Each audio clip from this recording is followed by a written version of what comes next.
"I see," said the vampire thoughtfully, and slowly he walked across the room towards the window. For a long time he stood there against the dim light from Divisadero Street and the passing beams of traffic. The boy could see the furnishings of the room more clearly now. The round oak table, the chairs. A wash-basin hung on one wall, with a mirror. He set his briefcase on the table and waited. "But how much tape do you have with you?" asked the vampire, turning now so the boy could see his profile. "Enough for the story of a life?"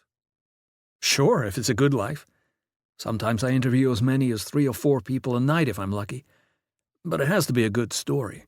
That's only fair, isn't it?" "Admirably fair," the vampire answered.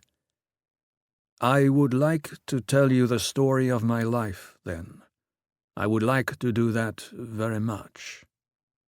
"Great," said the boy, and quickly he removed the small tape recorder from his briefcase, making a check of the cassette and the batteries.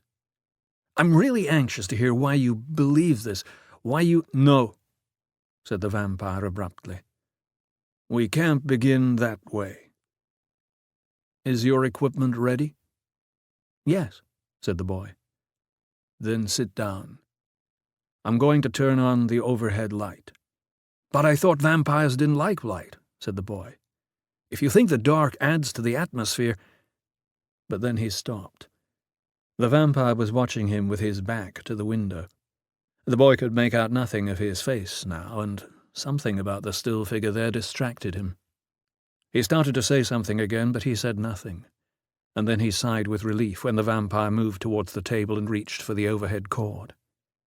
At once the room was flooded with a harsh, yellow light, and the boy, staring up at the vampire, could not repress a gasp. His fingers danced backwards on the table to grasp the edge.